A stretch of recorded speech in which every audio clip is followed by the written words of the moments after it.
This might be the weirdest transfer I have ever seen, honestly. Like, Araujo going to Liverpool on loan? Like that? In a matter of minutes? Here we go. I'm, of course, a Real Madrid fan. If you didn't know, this is just my second channel. But I want to talk about this, and even if there's, Liverpool fans or even Barcelona fans watching this, what's your opinion on this transfer? Because I think for Liverpool, this is a sensational deal. Just because of, they need bodies in the defense, because they just have no defenders. You let Konate go on a free, there's Joe Gomez, who's always injured. Then there's Virgil van Dijk coming a little bit closer, to that age where he's not on his best day. And then there's just younger players at the club. So I completely get why you would get Araujo or a defender, because let's be honest, Araujo has not been the greatest for Barcelona. And, the flick system, yes, is different because he plays much higher line than Araujo. But from what I have, at least from what I have seen in the Premier League, especially from Anthony, is that he likes to play a really high intensity with Bournemouth. So I don't think that's gonna change at Liverpool. It's probably gonna get even more, the intensity is gonna get upped even more because Liverpool is a better club. They have better, players. They can hold the ball more. So the players, will not be pressing as much as Bournemouth would have to do against, for example, bigger teams. But the intensity will still be at a high level. So can Araujo really cope with it? We'll see. I'm interested in this deal because Virgil van Dijk next to Araujo could be a good duo, honestly. But from the point of Barcelona fans, especially that the deal is officially done, and there is an option to buy included in the Araujo loan, which means that Liverpool can buy him if Araujo, for example, does well, or, they would just want to buy him at the end of the next season. And Liverpool is taking on 100% of Araujo's wages throughout the loan. Honestly, as a Madrid fan, I gotta say respect to Barca, because how did you get this deal done? Araujo has been an absolute embarrassment to Barcelona, because the brother literally went to pray mid-season to lick some wall instead of playing, and that's their captain. That was their captain. Yeah, we're talking about that guy. Now you're getting him off your books, completely free, loan deal, no risk. If he does well, he can return. If Liverpool wants him, they can buy him, they can give you money, and they're covering all of his wages, which is 240,000 euros per week. He's one of the best players, one of the best paid players, definitely not one of the best players, in the Liverpool squad. He would be like 5th or 6th in the pecking order as a loan.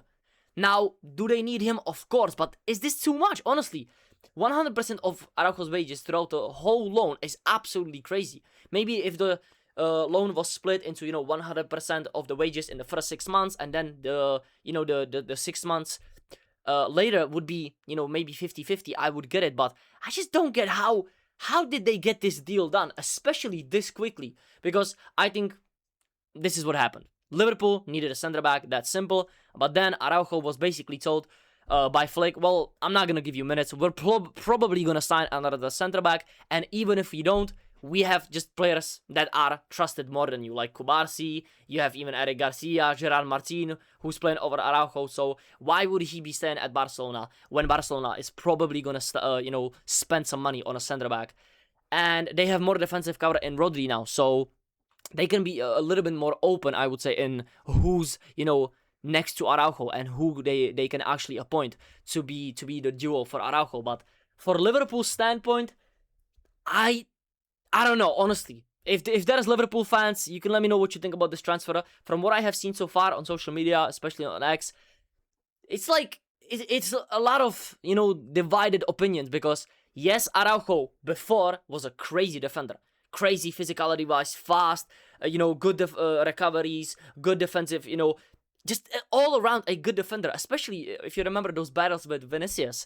But then slowly declining, and last season with the mental health and, whatever that was in the middle of the season, he was awful, and especially in big games in the UCL, where Liverpool have struggled a lot in the 2 years, where, the last year was absolutely trash. We all know that. But the year before, Liverpool were sensational in the Premier League. They were one of the favorites for the Champions League, and they almost did beat PSG. But I think they could have done it with a better defense. But Araujo, does he improve that? I don't know. There's always talks about, but Konate has a bozo gene. Araujo literally has a bozo gene too. Do you remember the game against PSG? That red card, absolutely cooked his career. From that point on, it has been a, downward growth. But there is like one part of me that thinks this is kind of OP. Even in the Premier League, yes, maybe the bigger teams could still get at Liverpool, especially technically, and, the pace of the Premier League could maybe get to Araujo. But when you have this much physicality next to each other, and let's be honest, Virgil van Dijk, yes, he's getting a little bit on, but he can still be good, and he's the better player on the ball, and Araujo would be more of the destroyer, but they are both physical monsters. And, you have these guys on defensive corners, defensive set pieces, attacking set pieces, attacking corners. It stacks up, especially for Liverpool. But there's that question of, can Araujo really do it for Liverpool in the Premier League, in the UCL, in the bigger games? Because I think in smaller games, I think he's going to be fine, honestly. I think Araujo, the hate he's been getting is a little bit, I think he's a little bit overhated at this point. But he has done it to himself. If we're being completely honest, under Xavi, he was great. Then, you have that mistakes in the UCL against PSG. It derails your career. You don't have too much time under Flick to develop. And then you just don't suit the Highland system. It's not really his fault that he didn't suit the system. But he could have definitely been developing better. And, he could have accustomed to it a little bit better. Let's be honest, guys. He has had such a bad season last year. And the season before was similar in terms of just not being available at all. Or just playing absolute trash.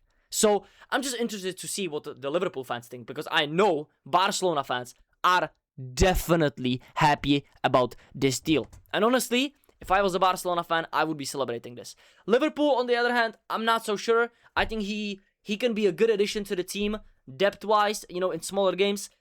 When it comes to defending Haaland and, Dembele in the UCL, I don't know. Honestly, we will just have to wait and see. But there is definitely potential in this deal to be better than people are making it out to be. Because I think financially, this deal just doesn't make sense for me, honestly. Wage-wise, I don't know why they did 100% of the deal. Maybe there is some clause included in that, if they want to buy him, if they want to trigger that buyback, that option to buy, maybe the deal would be a little bit lower on the financial side. Maybe they would be paying, maybe 40 million or maybe even under 40 million because they are paying a lot of his wages or 100% of his wages.